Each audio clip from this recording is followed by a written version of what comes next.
Nandritra ny andro natokana ho an'ny fetin'ny renomaly dia tsy diso anjara tamin'ny RTL Madagasikara ireo renim-pianakaviana vao tera-bao tetsy amin'ny maternité Bevelantanana. Teo jerisika indrindra ary ny sary sy ny fandadidina zoetiny Norbert Rakotomalala. Toy ny fanao isan-taona isaky ny fetin'ny reny dia tonga nanome fanomezana ireo renim-pianakaviana tera-bao ny RTL Madagasikara.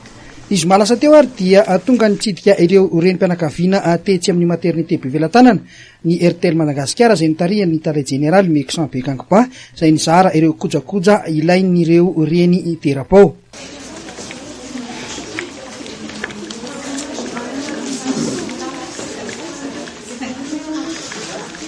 Araka ny fanaon'ny RTL Madagasikara isan-taona rehefa akatoko ny fetin'ny reny toy izao dia tonga mitsidika ireo tera-bao atao amin'ny maternité Bevelantanana ny ekipan'ny RTL Madagasikara ary manolotra fahatsiarovana ho an'ireo reny vao teraka sy ho an'ny zazakely.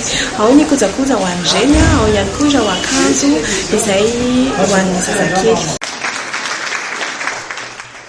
Nisotra sy nankasitraka ny RTL Madagasikara kosa ny professeur Ery Rakotovao izay talehan'ny maternité Bevelantanana no mafisiny fa ilain'ny renim-pianakaviana vao tera-bao tokoa ny fanomezana toy izao ary no mafisiny fa itoy hatrany ny fiara-miasan'izy ireo amin'ny RTL Madagasikara.